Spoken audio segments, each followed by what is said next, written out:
و زندگی چطور بوده؟ من چون دیدم که شما با دخترتون حتی اومدین در این جشنواره. بله. خیلی خوش جالبه.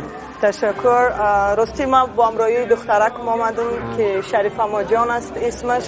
16 سالش 16 سالش است. بله. مثلا شما خودتون هنوز دختر اینجوری یه دختر 16 سالشه. مرسی عزیزم مرسی. حتی رازتون رو باید بگین چی هست. تا من بگم مال خودمو.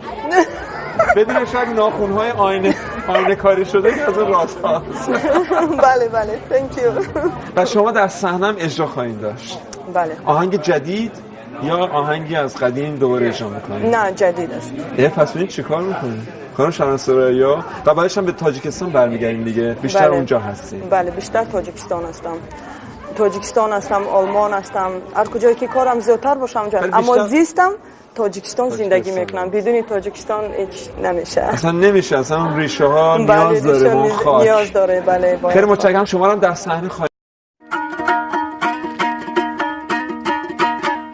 Одна жена на руках, второй на плечах, третий из Москвы, деньги силуют на почту, бабаджан получил деньги, за тарелка шлоп, баба пошел на курган, заменит второй жена.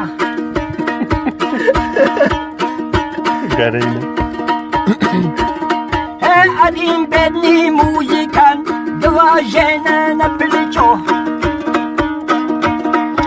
Когда пойду на дома, мне дают пока два кусок хлеба, полбутылка юргата. На голову шляпа, носик белый танги. На голову шляпа, ой, алла, мой танги. همین شرطه به خاطر فقط رسم ماشین تو اکا او کامera رقم ایزات حرمت نکنم یگان بار با کامera پیاده میگذارم تلخم نکفه که نقپم با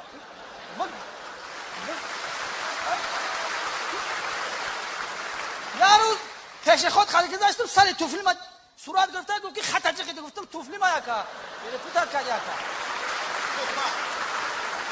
توفیل بلند رنگ بالون توفتاد میگه که گفتم اکای توفیل بگردن نگرفته گفتم اکا بگردن نه مال توفیل تو رسم ماشینت هست او شافیورش او تغم بود در سر چنبرکی رول تغم بود تو در کجا بودی؟